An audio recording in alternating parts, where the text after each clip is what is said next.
భగవత్ స్వరూపుడు అవతార పురుషుడు మన ఇంట్లో జన్మించినందుకు సంతోషపడుతూ ఉంటారు. అలా నెమ్మదిగా పెరుగుతున్న కొద్దీ ఏంటి అంటే అందరూ కూడా నమ్మరు. వాళ్ళ నాన్నగారు అయితే అసలు నమ్మేవాళ్ళు కాదు. పెద్ద వెంకమరాజు గారు దీనికి వ్యతిరేకి. తల్లి అన్నీ కూడా నమ్ముతూ ఉండేది, కానీ తండ్రి వాటినన్నింటినీ వ్యతిరేకిస్తూ ఉండేవాడు. అలా చిన్నప్పటి నుంచే భగవంతుడు చెప్పింది ఏంటంటే దాన ధర్మాలు అనేవి చేయాలి. మనకున్న దాంట్లో ఎంతో కష్ట కూస్తో ఎదుటి వాళ్ళకి మనం ఇచ్చినప్పుడు మాత్రమే పుచ్చుకోవడానికి అధికారం ఏర్పడుతుంది అని చెప్పేసి భగవాన్ సత్యసాయి బాబా చెప్పినటువంటి అనేక ఆధ్యాత్మిక సంస్థలు చెప్తాయి. అన్నీ కూడా చెప్పినటువంటి అంతా ఒకటే. ఇక్కడ భేదాభిప్రాయం చేయకూడదు. అన్నీ చెప్పేది అదే.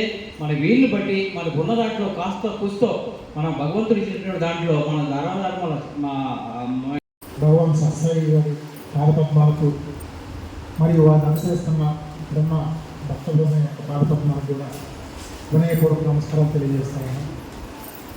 ఈరోజు నాకు ఆనందం అని చెప్పలేను, ఇంకా అంతకంటే ఎక్కువ స్థాయిలో మనసులో ఒక పులకింత కలిగింది. రోజు ఈ హాస్పిటల్కి కొంతమందిని తయారు చేసి ఇద్దరు ఒక రోజు అట్లా వారానికి డ్యూటీలు సెట్ చేసి రోజు 40-50 మందిని ఒక రోగులకి నిరంతరం కంప్లై చేస్తాననే విషయం తర్వాత తెలుసుకొని ఆశ్చర్యపోయా, చాలా ఆనందపడ్డా. మన సత్పల్లో కూడా ఎంత గొప్ప శక్తి జాగృతమైంది, ఇలాంటి పని నడుస్తుంది సత్యసాయి సేవా సమితిలో అని చెప్పి. ఈ ప్రసాదం చారిటబుల్ ట్రస్ట్ సత్యసాయి సేవా సమితి రెండు కలిసి నడవాలని ప్రతి కార్యక్రమం మీ కార్యక్రమం మేము అన్నంటూ ఉంటాం. ఏ కార్యక్రమం మీకు సహకారం కావాల్సిన గణపతి భక్తులుగా నేను కూడా ప్రత్యేకంగా పాల్గొంటాం. మా సమితిలో సోదరులంతా కూడా పాల్గొంటాం.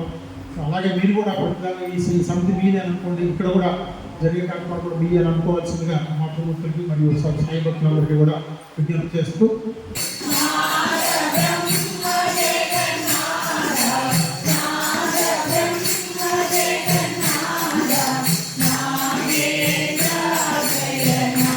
ఓ